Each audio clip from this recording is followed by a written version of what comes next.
Yeah,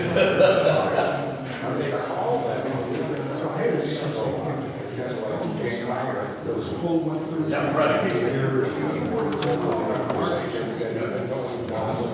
What you know. Really, I don't know.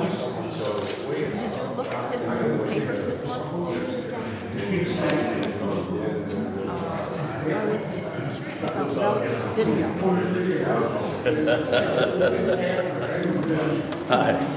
How are you? Well, it's just right. It's just, thank you. Ward one.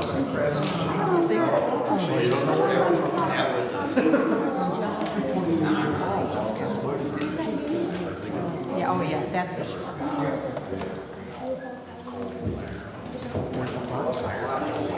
I know, we're not, that's true. Don't bother her now. Come on. It's like, where's the glue? It's on your lunch or wherever. Yeah.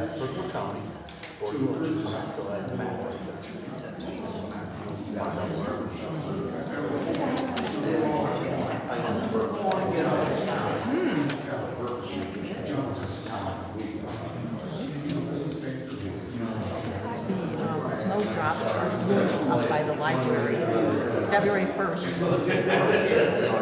Well, last year they were about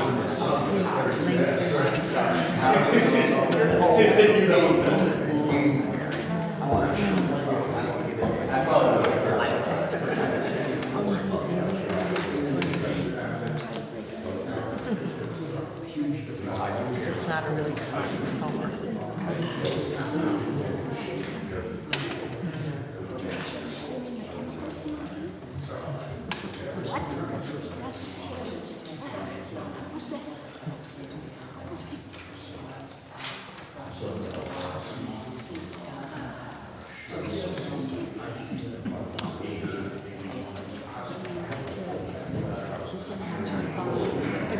Julie lately? I know. No, she wasn't. Oh, not even yesterday. No. But what was yesterday? Yeah. No, right. She doesn't come in till Wednesday.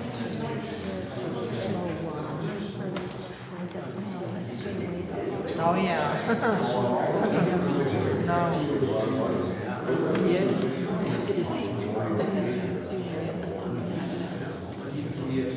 Yeah, I don't know any of those. No.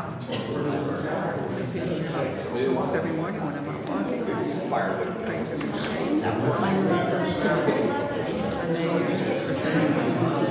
On the other side, right? Not this one here. Because he's the knitter.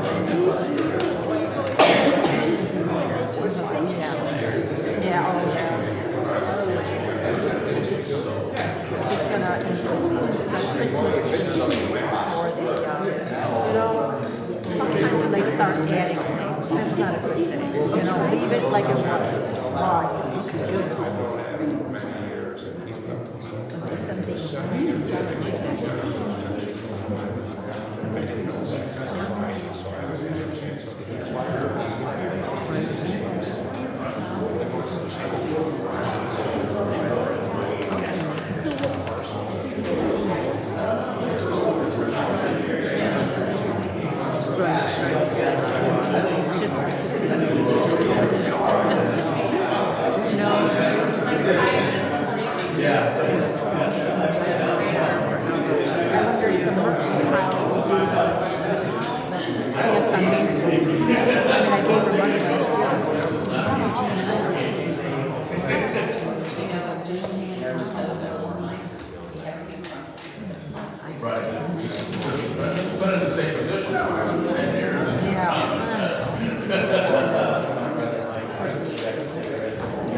Yeah, yeah.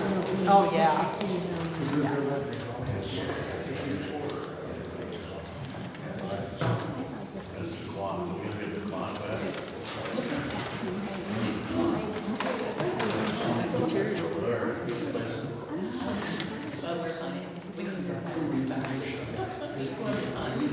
Right.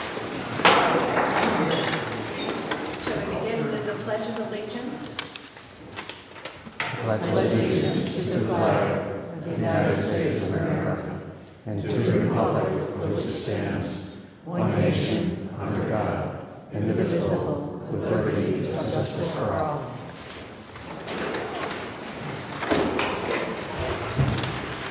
And thank you everyone for being here tonight. I appreciate the in-person audience, and it's nice to see your faces and look forward to our meeting. Karen, would you go ahead with the roll call, please? Lyon. Here. Schaefer. Here. Dillon. Here.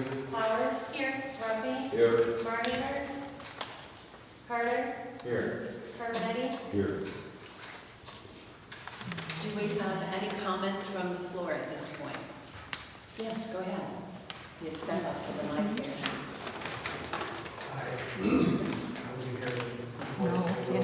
The The mic small doesn't work mic there, is just speak picking up. you So, Oh, this No, one? no. the little one. Okay, is this better? Yes. But speak up because we're live streaming a test run so that we can do our council meetings online as well as in person. So this is just a test run, but the small mic will pick up your voice for Perfect, online. thank you. And I know I'm not the loudest public speaker, and plus I've had a cold. I'm over it. So. All right, I'm coming here today, and I haven't probably faced all of you. I'm rather new to Little Falls. I moved here in July of 2020, and my husband and I bought a house at the corner of Gansford and Salisbury Street in March of 2021. And since we've been here, it's been a marvelous, fantastic community. And that's, hate to say, it's probably why you haven't seen me here, because today I wanted to address some public safety issues. So I'll give just a couple of minutes. Both of these issues, I think, represent two things that plague a lot of upstate New York cities. And Little Falls, being part of that milieu, is no different. The first is an incident that happened a couple of weeks ago on Salisbury Street, just up the hill from where I live. I'm sitting in a house, and I heard what I thought was a sheet of plywood falling, bang. And then I heard three more of the exact same sound. And I am a resident of West Unit, I grew up there. I know I've got a shot sound like. And so I called that in, with a bunch of my other neighbors, and there was a lot of talk about what had happened, and et cetera. The police were there, the state police were there, and it was really shocking to me because we had never experienced anything like this in Little Falls. And on the same token, it really shouldn't have been shocking because look at the rise of gun violence in Utica. I mean, we're a part of that region, and we should be expecting the same kinds of things. Now, I don't want to talk about policing and things like that. Those are the conventional solutions, and I think they have a place. And I don't want to make our police force work any harder than they already are, because really, honestly, if you take a look at the literature on city planning and all of urban development, eyes on the street is what creates public safety. And that means neighbors need to know each other. That means we need to have some kind of civic forums like this that sheepishly I should have participated in like a couple of years ago already. So I'm trying to be that person, but I wanted to bring some solutions. And part of it, I would like to invite my older person, Laura, to let's have a neighborhood to get together once a month. People can fill out cards for allergies and bring people together in an informal way. In a small way, we need this because our larger society has fallen apart in terms of meeting people and having this kind of in-person, face-to-face meetings. One small thing that I do is I share my skills and talents. I crochet the big Christmas tree at the library. That's one of my works, and I do a class there every week for anyone that wants to come. It's small, it's a small contribution, but it's regular, it's in person, and it brings people together. And I think the more we can do that, the more safe our community will become, because people don't want to commit crimes or shoot off guns around neighbors they care about. That's just the simplest thing. It doesn't require any money or any more policing or any more stress on our already taxed police force. The second issue, public safety, I want to bring up is the church on Gansford Street. I wish I knew the number. It's the old 618. Holy Spirit. And near and dear to my heart, I'm Polish, so as a Polish National Catholic Church, like, oh my gosh, I hate to see something like that fall into the state of disrepair that it has. The cross on the steeple, and I've mentioned this several times, I brought it up to the codes folks, I brought it up to the city before, that cross is falling. It is slowly getting worse and is threatening the sidewalk below it. And I would hate for that to fall down and actually hurt someone.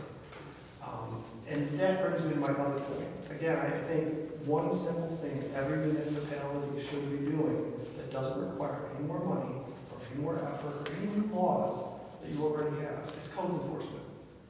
We need better codes enforcement because that type of a situation there has become a public safety hazard. And I cannot believe that that is what the code is to exist that way. So, again, those are solutions I bring and suggestions that I have. So I'm not just coming up here with problems, complaining.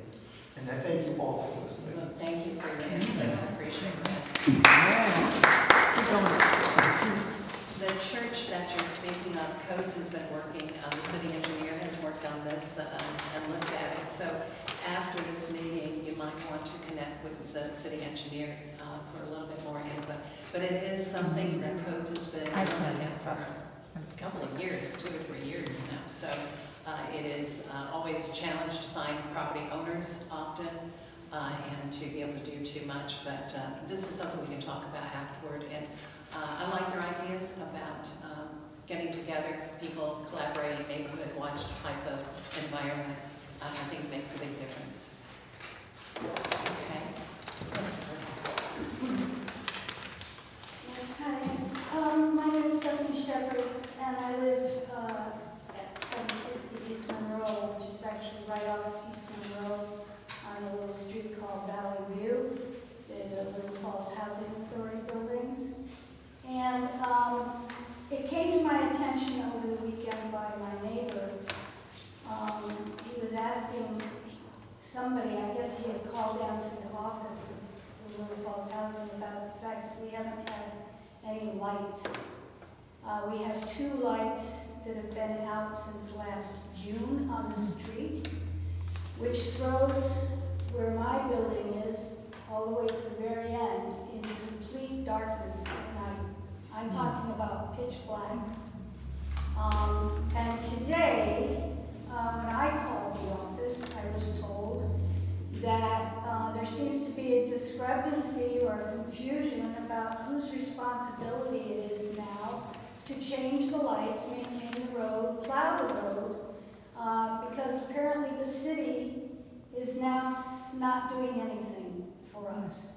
And the city told one of the maintenance men, when he called several months ago about these burned out lights, well, we're not doing it anymore. But nobody has made, according to Little Falls Housing, nobody from the city has made a formal declaration that they are no longer maintaining lights, maintenance, or plowing on Valley View Lane. Now, conversely, on Hillcrest Lane, which is the other street on the other side of the housing, the buildings where I live, they are maintaining them. So that street also goes to Little Falls Housing apartment complexes. So I'm kind of confused about that. And the fact that since last June, 2 lights have been blown out on the street. So that was the previous administration, previous mayor. Now you've taken over, Madam Mayor, and we still have this problem, yet nobody is doing anything formally to tell Little Falls Housing what the situation is. I understand it's gone to their lawyers, and their lawyers are dealing with it. I don't know to what extent that's happening, but I don't feel safe. A lot of some of my other neighbors are not feeling safe. If somebody falls or gets hurt, who's going to take responsibility for it? And then the issue came up today with my neighbor. Well, does that mean that since the city doesn't maintain that, are we not allowed to have the police? Are we not allowed to have the fire department if a fire happens? Who's controlling that road? And this is the first I've heard of it, so, and, you know, it's something we'll check into. I do know that the lights are either maintained and owned by the city of Little Falls or they're not, they're private. And so there may be a private property issue there, but I know that Chet is one, again, Chet is one who has a lot of knowledge about the whole lighting, and lights were changed out and all of that over this past year. So I will refer you to Chet to talk to after, and maybe be able to give you But some I'm not background. sure it's just the light issue. These buildings have been there for 50 years, and the city has always changed the lights. If they're within the city limits, they will receive city services just like normal. But the lighting is a different thing. And so, do you want to say anything about that now? John Sullivan did come to me about a month ago to talk about the lights. And I did look into that with our contractor from New York Power Authority. We don't own the lights. And at the same time, as we were looking into the lights, we recognized that the street is not owned by the city either. So it's essentially a driveway on private property. So that's why the city can't plow it. But then why, for the last 50 years, was the city maintaining the road? So we've got a difference of opinion, or the city just suddenly decided we're not going to spend the money. I think that, well, at least I discovered that the city didn't own the road, so I would have to tell the DPW not to maintain it before me. That's a So big now question. after 50 years, suddenly the city decides or realizes they don't own the road. I think, Stephanie, that it was just discovered when we were replacing the light poles, and that's when it just recently was discovered. And so the change happened once they realized that we don't own this and we're on private property, we shouldn't be. So, but something to discuss further to see if there's anything else that we need to do on that at a later date. But Chet would be a good point person for you to understand it better. But to my knowledge, there's no legal matter that has come through on any of it, so certainly not across my desk. I don't know, I mean, you know, obviously the buck passed and the buck passed and the buck passed. And I'm just in the middle, I'm a resident, I'm concerned for my safety and the safety of other people that live where I live. Yeah. And, you know, now the housing is saying they never were told formally, they're just now finding out. You say that they've known for 50 years because they were maintained. It all sounds very crazy to me, I'm sorry, I Just give the housing people my phone. Okay. Okay? Thank you. Anyone else? How is it possible we don't own the road? It was constructed as part of the housing development, and never turned over to the city. If you look at the tax map records, it shows it as part of the housing authority parcel. Just like in Crone Road, same thing. So Chad, they're responsible for the plow, right? Yes. The housing authority. Yep. But have we been plowing it for the past 50 years? We have. We've been mowing the strip of land between where my property ends and where the street is as well. The city's been chopping that down. Interesting. So, Not at my request, but show up sometimes and mow it. so You know, as a rule, you know, like these projects, maybe like across the street where she was staying on the other road, you know,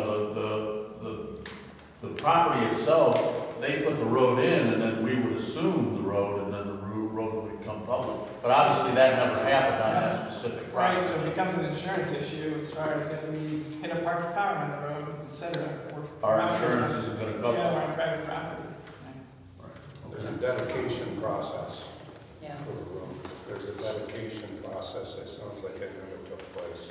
Yeah, I was gonna say, is it typical that those roads would be turned over to the street or to the city in normal circumstances? It's usually the intent of the developer, to do that.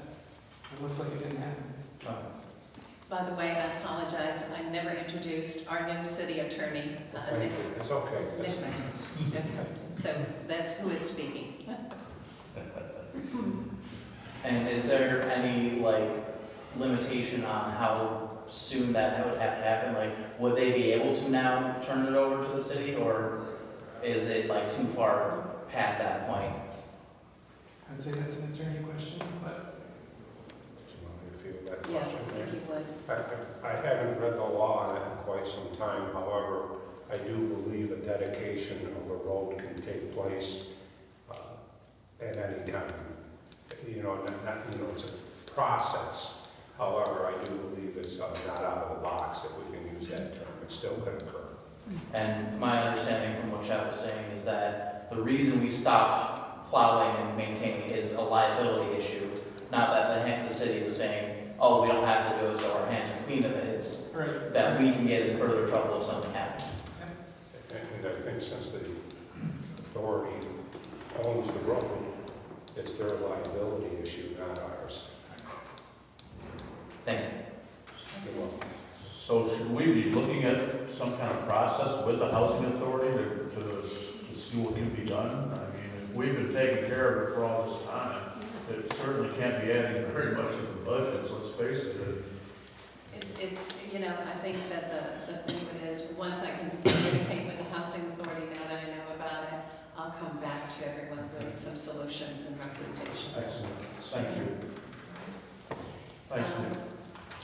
Moving along, and we go ahead and have a motion to approve the minutes. Motion. Second. Any discussion? All in favor? Aye. Approval, did you get all that? Approval of the bills for Motion. January? Second. All in favor? Aye. Approval of the monthly reports, city clerk, city treasurer, court clerk for January. Motion. Second. All in favor? Aye. Okay, and then resolution 10. Do I have a motion? Motion. This is to rescind the appointment for acting clerk. Second? Second. Any discussion? All in favor? Aye. Resolution 11, we have a new dog control officer. And that's Greg Foster. Do I have a motion? Motion. A second? Second. Any discussion? Roll call. On the resolution, it Yes. says under number 1, compensation for 2023, should that be 2024? It should shake it. That's all I know. Okay. Actually, it makes it, no, this is are you talking about the first whereas? The second one, compensation, those two. Oh, it would have expired. Yeah, it Okay, expires. so that was That's 20. 2023. Okay, it was just picked up. Okay. We need a roll call on that. Lyon, Yes. Schaefer, Yes. Dillon, Yes. Powers. Yes. Ruffing, Yes. Carter, Yes. Carpenetti. Yes.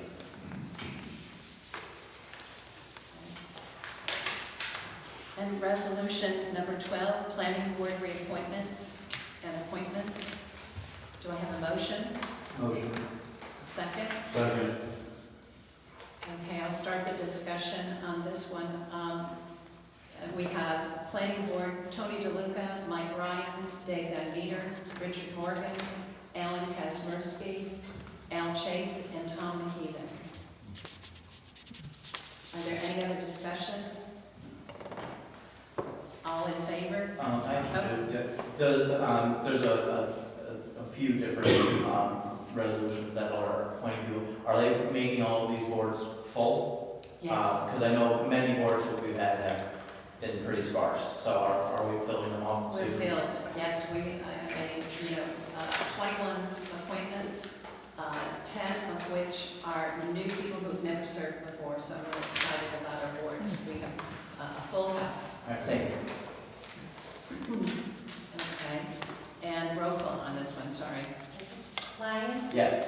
Schaefer, Yes. Dillon, Yes. Powers. Yes. Ruffing, Yes. Carter, Yeah. Carpenetti. Yes. And the next one, resolution 13, zoning board reappointments and appointments. Do I have a motion? Motion. Second. Any discussion?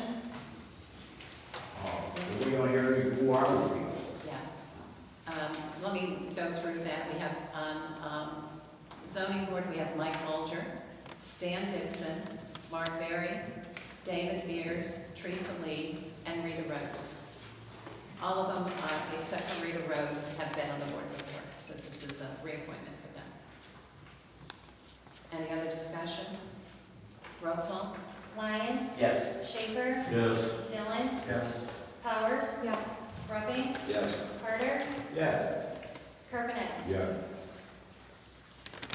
Okay, and the next one is the resolution number 14, urban renewal, reappointments and appointments. Do I have a motion? Motion. A second? Second. On this one, we have Stan Dixon, Joan Carey, Rose McAvoy, Jill Blomett, and James Quattrino. Any discussion? This is one that I'm really excited about this board. We're going to be doing a lot of neighborhood rehabilitation. We've got some really good programs going, and a lot of new faces who have stepped up, and I'm really thrilled about that. For the first time, they've served on the board, on any board. Any other discussion? Roll call? Lyon, Yes. Schaefer, Yes. Dillon, Yes. Powers. Yes. Ruffing, Yes. Carter, Yes. Carbonet. Yes. And the next one, resolution 15, is to combine recreation and harbor and to reappoint and appoint the full committee. Do I have a motion? Motion. A second? Second. I'll start the discussion here again. We have Tony DeLuca, who has been on both boards, Lori Casulo, Billy Potosik, Pam Munger, Dean Shepherdson, Dave Carbonetti, and Bill Mills. Okay, all of them, on recreation, all the same people were on harbor. And we had 2 additional ones on harbor, and that was Dave Carbonetti as our alderman and Bill Mills. And the idea that harbor should be part of recreation, it could be easily handled. Recreation is a committee that is in the charter, where harbor has not been. And so it made perfect sense to streamline where we can, because it is looking at people's time spent in the committees. We don't want to burn people out. And if it's the same people and they, can meld together and do the same job, it just really made a lot of sense. And so I talked to most of them. Tony DeLuca, who is the chair of the committee, agreed to simplify it. So I think that will make it easier for people going forward, that we're sensitive to their time commitment, and if we can streamline a little bit, become more efficient, I think that's a good plan. They're doing the same types of activities anyway, it's on both boards. So, any other discussion? Roll call? Lyon, Yes. Schaefer, Yes. Dillon, Yes. Powers. Yes. Ruffing, Yes. Carter, Yes. Carbonetti. Yes. Okay, number 16, the resolution. This is the Board of Public Works appointments. Do I have a motion? Motion. A second? Second. I'll start this one again. This is adding Dave Carbonetti and Sam Rorta to the council. And I don't have all of them in here for the Board of Public Works. Everyone else was staying the same.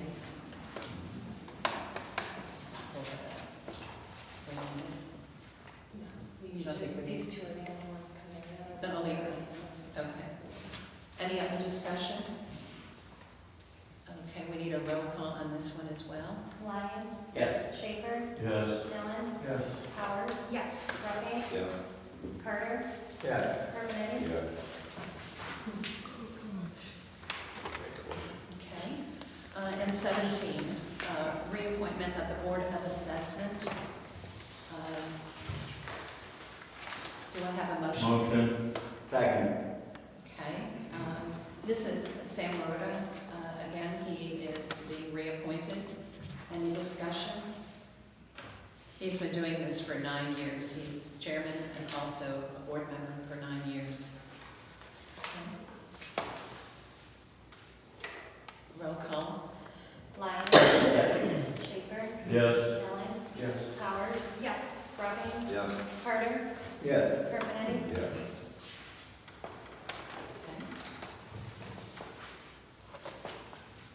And then the resolution number 18 is a Veterans Memorial Park agreement with Diamond Dogs. Do I have a motion? Motion. A second? I'll start this one again too, to explain it.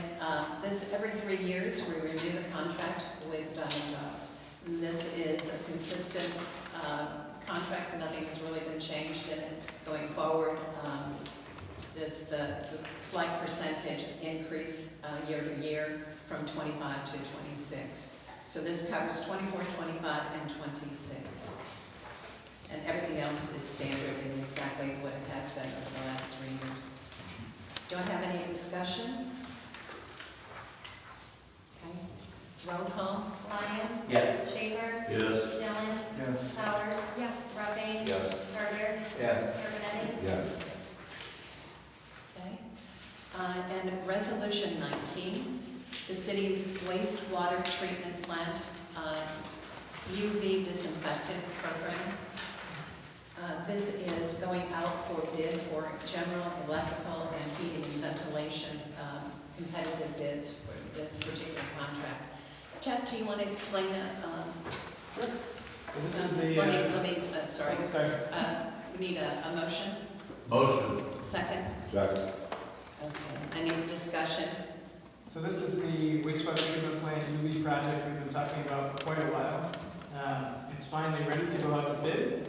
I just wanted to make a note that we had $1 million grant for the project from WQIP, $1.89 million grant from the WIA program, WIAA, and also a bill grant, federal bill grant for about $3.5 million. So it's a pretty well-funded project.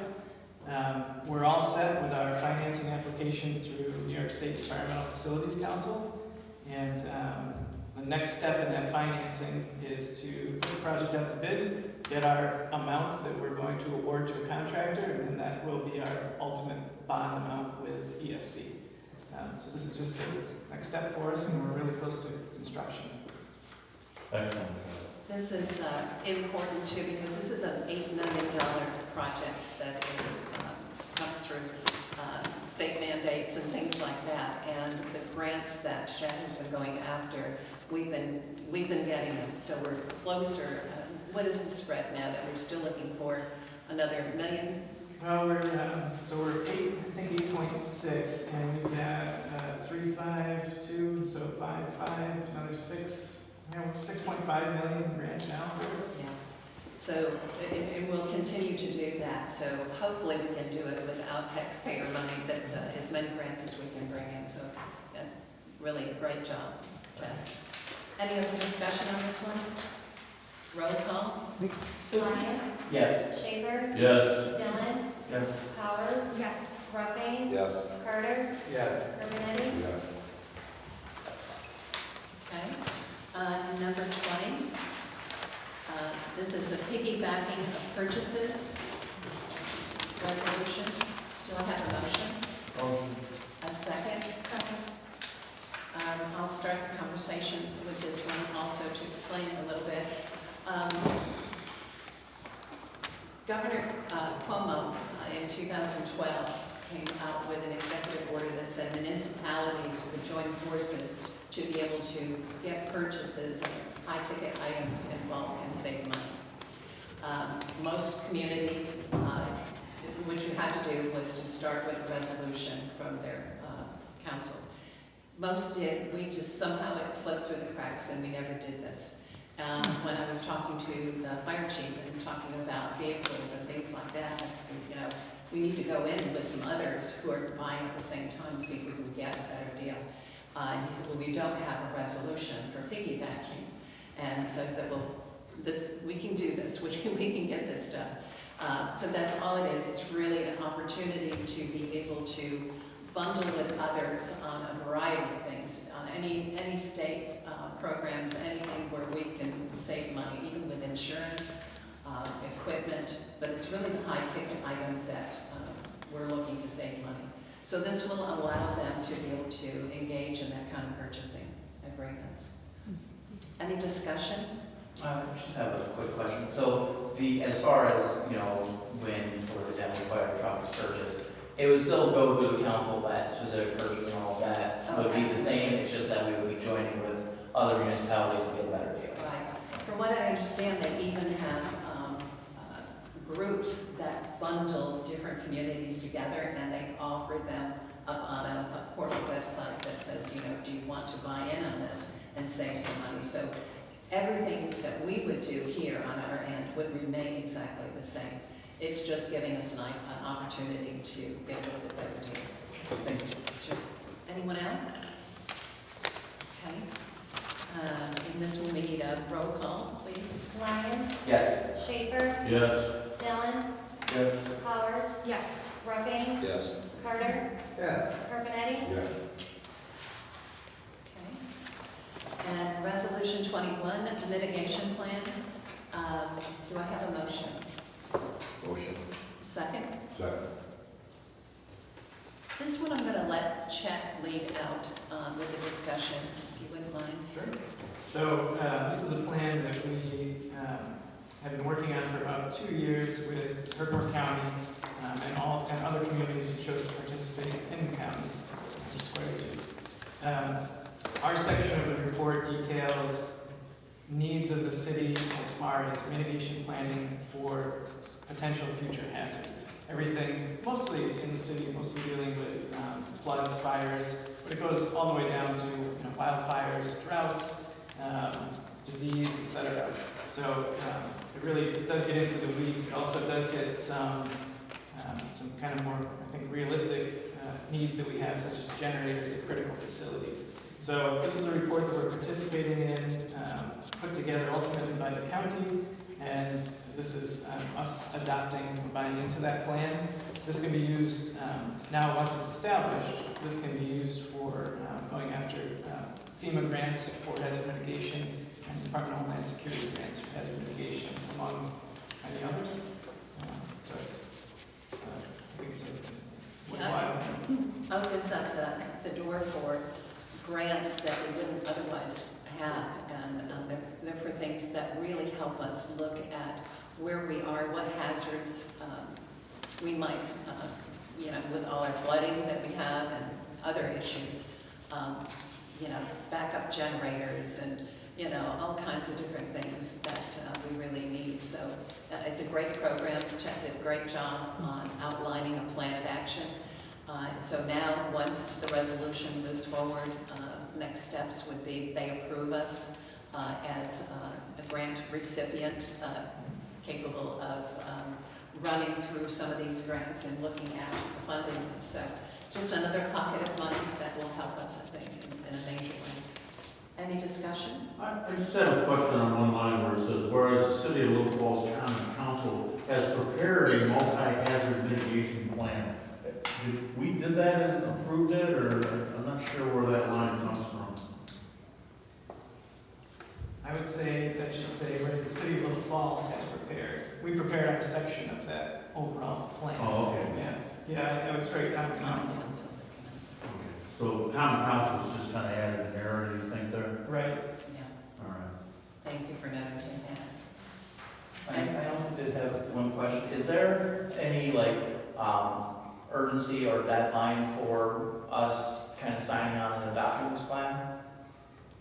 Is there a timeline that we're looking to coincide with or anything like that? Well, the other communities that are, we've all been given the directive from the county that this is the next step in the process, that the document's been created. They didn't give us a deadline to it, but I would assume within the next month or two is appropriate. Yeah.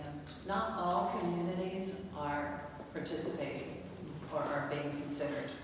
And so I think we're very fortunate that we're on the list. Anything else? Roll call?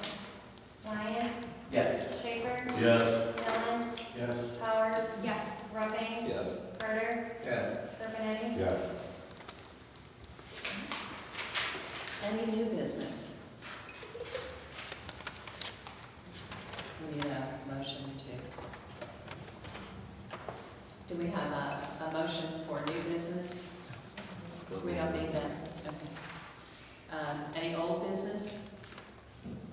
Yes. This is for Chad. A year ago, we passed a resolution authorizing you to look into getting a pedestrian bridge over the canal. Could you tell me where that might be? I don't remember the date. It was probably 6 months or so ago that I created a memorandum to the council outlining what our next steps should be. We can dig that back up. The next step is really to look for possible grant funding or really to look at working with a consultant to come up with a schematic design for the bridge that we could use to chase grant money. So, is the state of New York going to get any of this information this year? Is it possible? Well, we've given the idea to Canal Corp. I don't think that they're going to run far with it since they've got the other pedestrian bridge now. Yeah, which is arguably doesn't help the city of Little Falls at all. No, not on the spot you're looking for. I think it's really something we need to take and run with. And our next step is to come up with a schematic plan, a game plan of what we really want to do that you could put in front of somebody and say, here's the idea, help us with funding, here's the approximate cost. That's the next We piece. need to do that before we go to the state Yes. for a grant. Now, is that something that the planning board could look at and do, or who would handle that? I mean, is that something that would come to the council and we would look at it and try to devise something? How would that work? What do you think? Well, really our next step would be an RFQ for a consultant to help us with that first step in the planning process. And that would come back to council. So I guess the council could allow me to issue an RFQ for that project. Can Then we- we'd have to look at costs and everything like that Right. involved also before we move Well, forward. and we've got to look at what Canal Corp is willing to do also. And, the Sky Bridge is, because they are certainly a great partner, and they've got money they want to spend in our area, so we're very thankful to have a good relationship with them. But the Sky Bridge is going to be a great destination. It will connect the trail, the bicycle trail, to the Lock 17 coming across there, to the rock climbing and the Sealy Promenade, and picking up the loop from the downtown revitalization Sealy Promenade project. So it's definitely something that's great, and there's some really good things about it that I'm excited about. They also in the future have been talking about going over the floodgate with a pedestrian bridge. So that, looking at those two projects that they're interested in, and then looking at what you're interested in, would be something that if the Canal Corporation would not be interested in funding, how does that impact what we would want to do as a city? But it would seem like planning would need to be involved in any kind of additional bridge. Well, the bike path has bridges in the lane in Frankfurt that are prefab and drop in. You can see them when you drive through it. Really? No one can expect. That's all we're really looking for here. You need that to be a little larger, it's gotta be higher in the air for the boat. But this big bridge they're putting down by the lock does nothing to any of my senior citizen friends who live on the south side, who maybe someday not be able to drive anymore, need to go get groceries. So, if their solution is to walk all the way down to the lock, in order to Long Island and back up and get Price Chopper, that's what the state is suggesting. Okay, we can definitely see the need. Okay, anything else for old business? Okay, any comments from the floor? If I may, Deborah? Sure. This is probably directed to Chet with regard to the disinfection project. Is there, will that do water interruption for the city in sections in the process of the project? No, the disinfection project is at the treatment of wastewater before it leaves to the canal. So there's no interruption of service. It's a clean water initiative too, which is great. Okay, anything else? Can I just add on to John's earlier comments, there was another individual in the neighborhood who was concerned about the incident on Salisbury Street. And this person was a little come tonight, but I got their permission to not give any pronouns or anything that are telling, but they had the same suggestion actually as John, which is to have more visibility in the neighborhoods and create just a plan for people to become more connected versus, we've become. Consistent with what I wanted to do, in campaigning, is to get each ward member to post their neighborhoods. Once a quarter we have one, and we could host it here or wherever.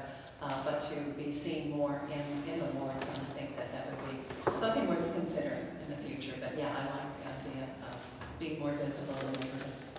I would also, excuse me if I may, I don't think there's any idea or any reason why we can't just include the 4 wards and go right down to the community center. And let's start this off and see what kind of involvement we get and how many people we get.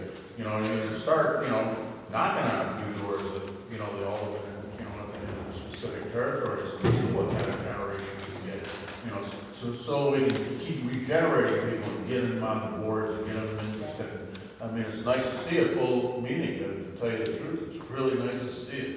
it's welcoming, and that's what we need. We need input, and we need people involved. And, maybe something like that to start it off and kick it off, and then, just try to go down the road from there. I think it's a good idea. I would agree with that. I think it would be a good call to have too many people there and need to split it out into smaller groups. But if we're doing it where just Ward 1 might have 2 people that show up, whereas, some wards, yeah. So I think if at least for a kickoff, we had all the wards combined for a kickoff event, and then we can see what sort of community interest we It's a good have. way to approach it too. Yeah, absolutely. I like the idea of, your point of kind of bringing it out throughout the community, because, I think about my neighbors at Valley View, and a lot of folks I see walking up and down that hill, they don't have access to transportation, we don't have sidewalks in, the bus doesn't go up there, but there's a really nice community space there. So once this sort of gets rolling and we kind of know where we're looking at, that would be a great meeting spot. So we can kind of bring the conversation to the different pockets and the different neighbors in the community. I think that the needs in each ward might be unique to that section of town, and that's why I was thinking of independent ones. But any public engagement, I think is beneficial to all of us. And so, I think that's a great idea, looking at individual needs of the wards themselves, but also maybe, people from one ward can understand what the people in the 3rd ward are going through, and maybe even the alderman or the common council would understand their problems a little better also, so and be able to think of it in a more comprehensive way. yeah, I love it, and we'll get into it in a minute with my remarks, but I think we can start mapping trends too, and I think that would be really helpful to be a little bit more proactive with things. Okay, and we've had a lot of things going on with the homeless challenges that we have. We have vacant and abandoned homes, and we have like I say, things where law enforcement get involved in the neighborhoods and things like that. But I wanted to share with you some things I thought were relevant to some of the problems that we face. And I can't go very long without talking about our homeless problem, because it is something that is on people's minds lately. I don't know if you saw the article January 31st in Milo Falls that Chief Thomas authored, or was quoted in there. But he talked about the mental health problems, and he talked about drug facilities and the shelters and all of the different things, and giving people a better understanding of what can be done by law enforcement and what cannot be done. And the basis of it was that we can't force people into structures. We can't force them to live in structure. We can't kidnap them and take them anywhere without their permission. Each day, the police walk the streets, they're around, they're patrolling. And when they find someone who's homeless, they stop, they talk to them, this is their routine.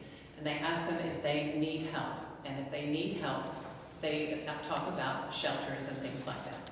If they do not want help, they're happy with doing what they're doing, and they're not trespassing on anyone's property, they give them a brochure, and the brochure has all 800 numbers, all three that come and pick them up, all these different organizations. So there's a lot of good help there. That if they are trespassing, disorderly conduct, larceny, or burglary, the police will arrest them, okay? And in order to be able to move that forward, the homeowner or the person in charge of the property has to participate in that charge. If they don't want to participate and they just basically want the person to go away, you're essentially moving your problem to your neighbors. So I encourage people, if you do have an incident like that, to work with the police and give them information and to participate in the process.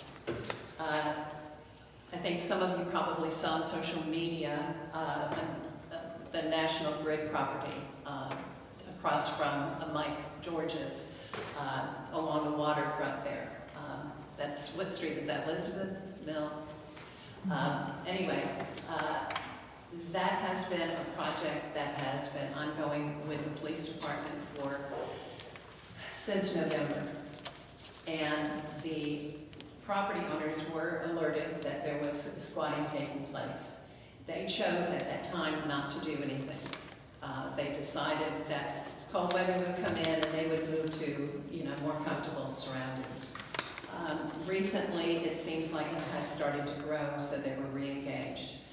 Today, all of that was, the two people were removed that were trespassing, and everything is cleared, so it is back to normal.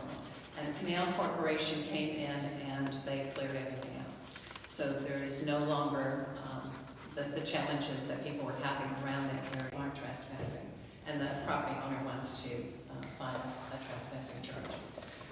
The other thing is vacant houses. We have a list of zombie and houses in distress. 38 of them are vacant. Wow. And most of them have been vacant and with no one to contact for years. They're kind of in between. Taxes from the city to move to the county, nothing has ever been paid. It's years and years. And so they go in, and if you can't find the property owner, they go into this state of limbo. So what we've been doing is working on trying to take care, board up these properties with plywood, DPW does it, to make sure that no one gets in there and causes harm to themselves, right? And to try to protect the property as much as possible. Well, over the past few months, we've been going through a lot of plywood because as soon as we put the plywood up, it's removed. So now we're working, we have a collaborative effort between the police department and codes we're working together on all of that and looking at where we can put unsafe housing, a plaque like no trespassing on certain properties, we will do so. And then that kind of moves it into the codes enforcement role to make sure if somebody breaks in and it's section basically unsafe for anyone to be in that property, then that puts it in a whole different light. The other thing we're doing is the police department is taking the 38 homes and putting it on each shift. The officers are assigned to go and check the doors and make sure those properties are okay, and that there isn't any squatting going on, there's not any challenges that we have there. So that's a very new thing we just started, and so we'll see how the outcomes of that over the next few weeks, how that might change the neighborhoods. But we're trying to keep the neighborhoods healthy and safe, and to be able to protect people who also would try to go in there and stay with broken boards. And there's all kinds of problems with these properties. And on Church Street, we have a couple of them that, if somebody goes in them, they're going to be in the ravine soon, right? So it can be very dangerous. So they're checking, and just to give you an idea of the police checking properties, they checked 688 properties in the month of December. Now they're adding 38 to that property check. So they're on their toes. They are out and they're working, they're patrolling. You'll see them out even more.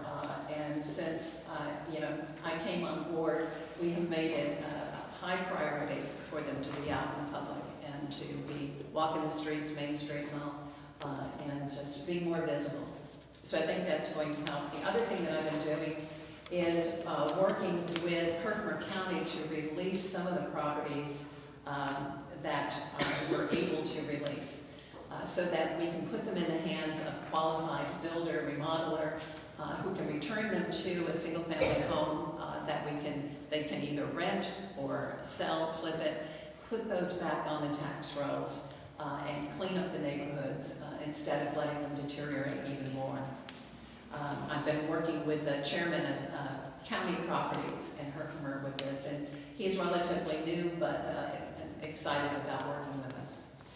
The other thing on cleaning up properties, the Gansford house, Gansford Street house that so many had complained about for years now. It was really unsightly and unhealthy, not a safe environment. The whole front yard was refrigerators. I mean, anything and everything was out in that front yard. And it got to be overwhelming, and you couldn't even make a path to the front door. That house was cleaned up. It was codes cited them, waited the amount of time necessary. It went through the courts. The judge ruled that they needed to clean it up within 30 days. They failed to do so. So DPW went out and cleaned up the property, and we charged the property owner for that cleaning up. And that starts as a base rate of about $2,000. And if they do not pay it, it would be treated just like a mechanic's lien. It would be affixed to the mortgage or the property.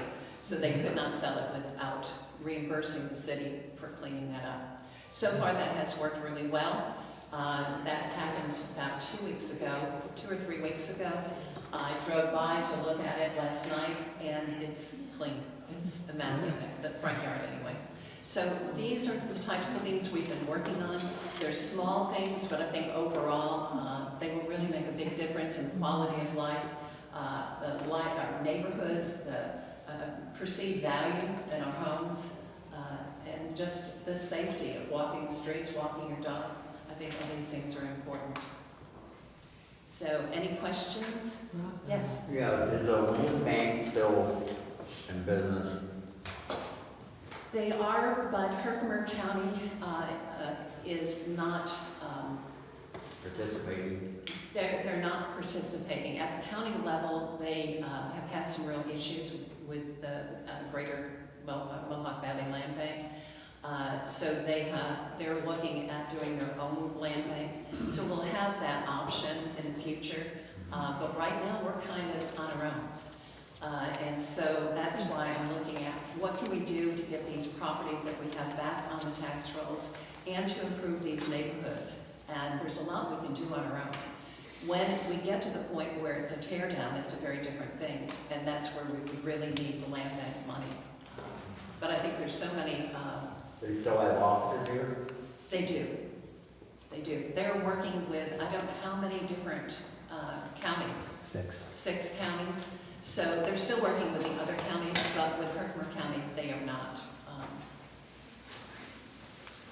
So we're kind of in between things. And Herkimer County, they were expecting that they would have a decision on theirs pretty quickly, and they were moving forward. So hopefully sooner rather than later. But we have so much work to do with just the distressed properties that still have some life in them that the tear downs can wait. So I'm not too worried about that. And then lastly, I want to talk about our new city website. If you go to the website, you'll see a very different looking website. And Dave Warner has been working on this for, off and on the last 6 months. And we launched it last week. You can go on the website, you can pay your water bill, you can get a job application, fill out a STAR application, get a building permit, fill out a codes complaint, and also coming soon we have SMS notifications. So opt-in notifications that will allow you to, anytime there's a snow alert, an emergency, anything, you'll be pushed a notification. We are also looking at a shopping cart for golf membership, so that this is something you'll be able to get your membership online without having to come into City Hall, which I think people will really like. We also have a 311 citizens request management system that we've identified what we want, and we're excited about it, and so shortly that'll be something that will come online as well. And it will streamline operations, make us a little bit more efficient. It's pretty much like a software troubleshooting or help desk. So if you have a complaint, you can file it, send it in, you'll get a notification when someone has received it. If they elevate it to another level, another department, you'll get a notification, and each person will be kept in the loop. And it will also, you know, certainly citizen satisfaction and engagement, I think it's going to improve that greatly, but it will map out the trends that we were talking about earlier. If we have, at the end of the month, we see we have multiple problems with potholes, for instance, all over this particular quadrant. Okay, can we do something to focus more attention on that? There are also different trends. What are people concerned about? What complaints are we hearing? Is there something that we can do globally to be able to make an adjustment in what we're doing? So all of that is important, and you know, one of those things that I think from a reporting perspective, it will be more data-driven on some of the things that we do, how we expend resources, our costs versus the services we're providing. We'll have more information than we've ever had. So go ahead. Yes. Getting back to the houses, I've been retired 11 years, and prior to that I was still working on John Street, at the corner of John and William Street. That house, the old big 3-apartment house with a store underneath. Me and John Sullivan met the fire department down early in the morning because there was arson. I forgot the group of kids that went around and burned all the wood. That's a long time ago. So, anytime I asked, whether I was an alderman, or not an alderman, or a board member, or just Joe citizen after I retired, the answer I got was, well, they still pay taxes on it. Well, I don't care if they pay taxes on it or not. We have to have a timeline on all these homes. You either get a certain amount of time to either fix them or remove them on their dime. The city shouldn't have to pay to have a house torn down because somebody else's house burned down. We did that on First Street. It cost the city $30,000 for an empty lot. We own an empty lot over a raceway that is absolutely useless to the city.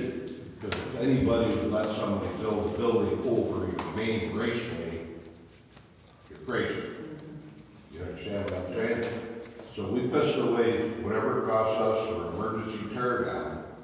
I was an alderman, I never really understood it, so I kept my mouth shut. But I'm kind of tired now of just hearing, well, people are paying taxes on it. People are, oh, geez. Okay, so that house has been burned out for at least 15 years, that big home. There's rodents in there. In the summertime, there's beehives and wasp-hives popping out of the building. It's very dangerous for anybody to walk by and go by. Yeah. You know, and I'm not blaming anybody, but the same old story was, well, they're paying taxes on it. Well, you know, I think it takes a different codes mindset and codes enforcement mindset. And our codes officer right now has a vision that is akin to mine and is working on everything that we're putting in front. The problem is not only he'll go out and cite, he'll go out and do, there's a timeline, there's a methodology. You first give them a notification, then you give them 30 days, and then you actually fine them, and then you give them another 30 days, and it goes like this before you can get it to court. But the problem is also the court docket. And the last one that I saw coming through took 6 months from when we started the process to get it through court. And, you know, we've got several lined up, like Gansford, to be able to clean it up and all of that and charge them for it. But, and you're gonna be surprised at some of the places that have been in disarray for years are being addressed, I promise you that. Well, I'll And bring so the top it's a for it, process. so you watch it. It's a See what process. happens to that, because it's been a long time. Yeah, it has been, you know, I have his attention, and he is working the problems, and we're Good. taking the ones that are most egregious first, and moving forward. So we're working on it. It's high, for me, it all starts with codes. And the blight starts going downhill as soon as we stop paying attention to codes. And then it becomes a law enforcement. Then we have all these other issues that we're dealing with. So we have to hit the codes issues very early on. And that is the agenda. That's what we're working. Anything else? Yes. So assuming that the live stream test run was successful, will those be accessible on the website as well? And will they be accessible like after the fact, or will it just be a live stream? Dave, can you answer that? Yes, it is actually streaming to the site right now. There's a section on there that says live, Okay, and it's there, and it will be archived there. great, thank you. All right? Okay.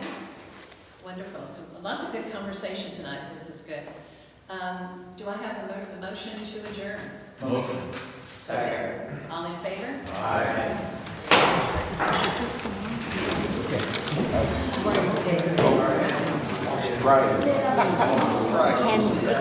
Let me turn this off.